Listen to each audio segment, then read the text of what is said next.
In 1832, Washington Irving was America's first and foremost American author, and he wrote very vividly, descriptively, and romantically. Washington Irving met up with a tour group, the Henry Ellsworth, who was Commissioner of Indian Affairs, and made the tour with them, and he kept a diary on that trip, and he published his diary in 1835 in a book called Tour on the Prairie, and it became a bestseller and romanticized what's now Oklahoma in the minds of the Easterners, and everybody thought this is the land of milk and honey.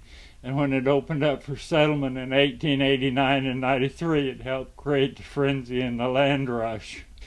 Their October 20th 1832 campsite, Fountain Camp in Fountain Springs, back here about 100 yards.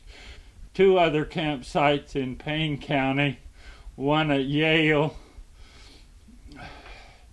with an unidentified location, and one on Wild Horse Creek.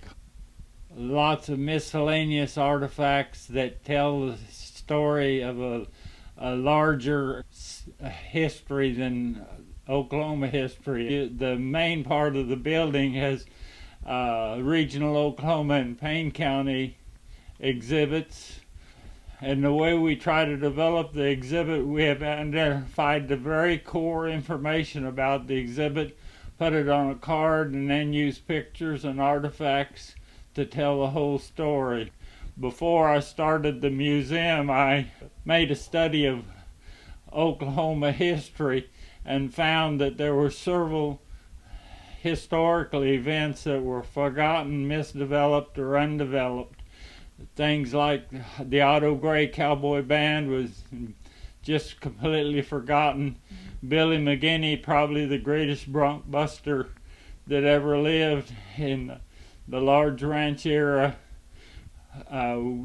We nominated him for the National Cowboy Hall of Fame as a great Westerner, and he was inducted.